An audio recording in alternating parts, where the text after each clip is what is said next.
Just say Bismillah, it'll be okay.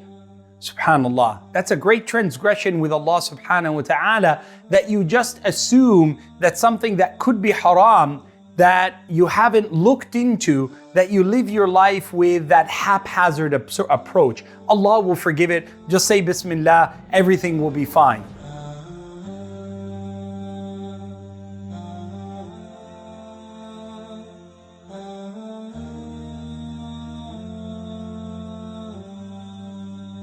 Now, I want you to know that there are rules in our deen, rules in our faith that tell us what is halal, tell us what is haram. There are moments where the scholars will disagree, and some will say something is better left alone, but it's not haram, and others will say it's okay to do it. This isn't what I'm talking about. I'm talking about the mindset, the attitude of just doing whatever you want to do without first checking, without first asking, that you eat and then ask later, that you enjoy and then ask later, that you take on a position or a job and then ask later, that you get involved in a romantic relationship and then wonder, is this halal or haram? Is this going to go anywhere?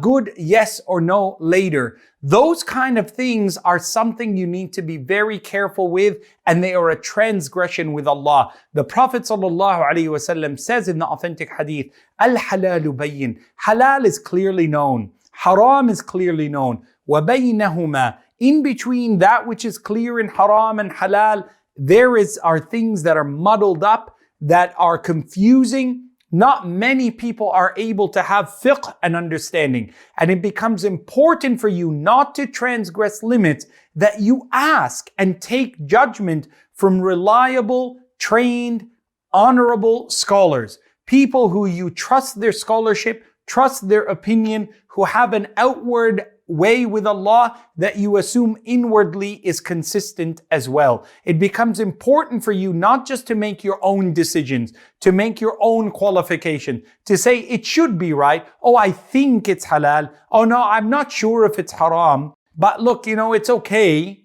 Those kind of things. Oh, if you just say Bismillah, it should be okay. And I'm not just talking about food. I'm talking about the attitude, that lax attitude where your dunya kind of pushes you forward and can bring ruin to your akhirah.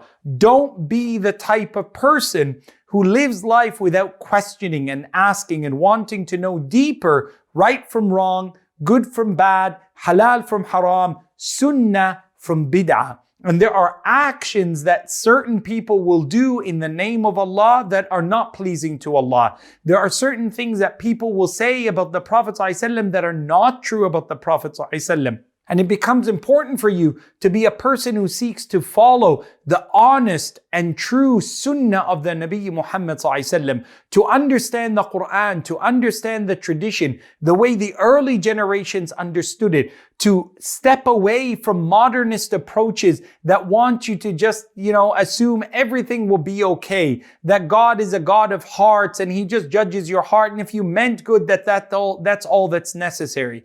That is not the way our faith has been built and practiced and taught to us by the Prophet Muhammad sallallahu alaihi wasallam.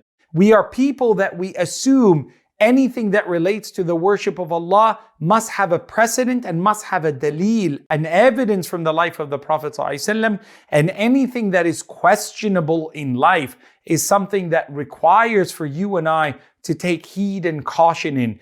Ijtanaba shubuhat, the one who is able to turn away from the doubtful matters, has given freedom and protection for their faithfulness, for their honor, for their religion. May Allah subhanahu wa ta'ala allow us to live our life by saying Bismillah on that which we know is halal, and being able to say Bismillah to help us to stay away from that which is haram, that we always question our intentions and motives, and that we turn to the people of knowledge when we do not have the knowledge to suffice our answer in whatever quest we find before us. May Allah subhanahu wa ta'ala limit us from that transgression, from that belief that we can do whatever we want without it being accountable, just because we feel Allah will forgive us at the end.